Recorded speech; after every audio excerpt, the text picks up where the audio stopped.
Good evening বন্ধুরা, সবাই কেমন আছো? আশা করি সবাই খুব খুব খুব ভালো আছো। তো আজকে মেয়ের বায়নায় তৈরি করছি ফুচকা। তো এখানে দেখো মেয়েই সব কিছু রেডি করে দিয়েছে, আলু সেদ্ধ করা থেকে মশলা করা পর্যন্ত। তো এখানে শুধু আমি আলুটাকে মেখে দেবো আর ফুচকাগুলোকে ভেজে দেবো। তো এখানে দেখো আলুগুলোকে সুন্দর করে আমি ছাড়িয়ে নিয়ে এখন এর মধ্যে দিয়ে দিয়েছি কিছুটা নুন, মানে প্লেন নুন দিয়েছি আর বিট নুনও দিয়েছি কিছুটা, দিয়ে এর মধ্যে দিয়ে দিলাম বেশ অনেকটা পেঁয়াজ কুচি, কয়েকটা সেদ্ধ করা কাঁচা লঙ্কা, তারপর দিয়ে দিয়েছি এখানে জিরে গুঁড়ো, লঙ্কার গুঁড়ো, সামান্য একটু ধনে গুঁড়ো, আর দিয়েছি এখানে শুকনো লঙ্কা মৌরি ভেজে দিয়েছি গুঁড়ো একটু, আর সামান্য একটু গরম মশলা দিয়ে খুব ভালো করে চটকে মেখে নিয়ে সামান্য একটু লেবুর রস দিয়েও মেখে নিলাম। নেওয়ার পর এই যে এখন দেখো ফুচকাগুলোকে ভেজে নিচ্ছি। আর এই ফুচকাগুলো ভাজতে এতটাই মজা লাগে না, কি বলবো, মনে হচ্ছে যেন সব ভেজে নিই একের পর এক। দেখো কি সুন্দর একদম গোল গোল বলের মতো হচ্ছে, দারুণ লাগছে কিন্তু ভাজতে। তো দেখো ফুচকাগুলোও ভেজে নিয়েছি আর মেয়ে ওদিকে টক জলটা রেডি করে নিয়েছে।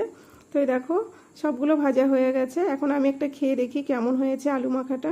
তো দেখো ওয়াও, দারুণ হয়েছে, আমি তো ভাবতেই পারিনি এতটা ভালো হবে, দারুণ লাগছিল খেতে।